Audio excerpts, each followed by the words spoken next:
जिस व्यक्ति में होता है ये गुण, उसके सामने झुक जाती है सभी शक्तियां।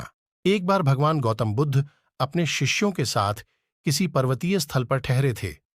शाम के समय वह अपने एक शिष्य के साथ भ्रमण के लिए निकले। दोनों प्रकृति के मोहक दृश्य का आनंद ले रहे थे।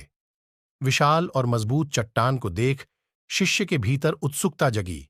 उसने पूछा, इन चट्टानों में तो किसी का शासन नहीं होगा, क्योंकि ये अटल, अविचल और कठोर हैं। शिष्य की बात सुनकर बुद्ध बोले कि नहीं, इन शक्तिशाली चट्टानों पर भी किसी का शासन है। लोहे के प्रहार से इन चट्टानों के भी टुकड़े टुकड़े हो जाते हैं। इस पर शिष्य बोला, तब तो लोहा सर्वशक्तिशाली हुआ।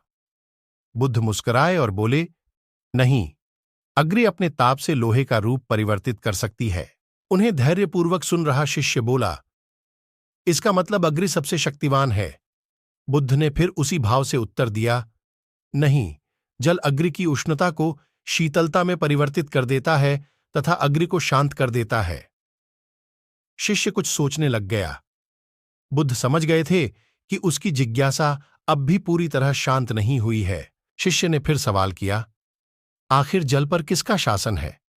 भगवान बुद्ध ने उत्तर दिया, वायु का। वायु का वेग जल की दिशा को बदल देता है। शिष्य कुछ कहता, इससे पहले ही बुद्ध ने कहा कि अब तुम कहोगे पवन सबसे शक्तिशाली हुआ।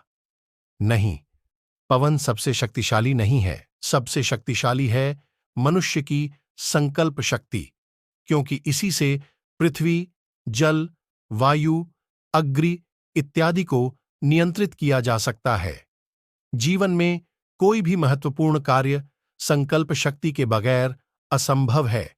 इसलिए अपने भीतर संकल्प शक्ति का विकास करो।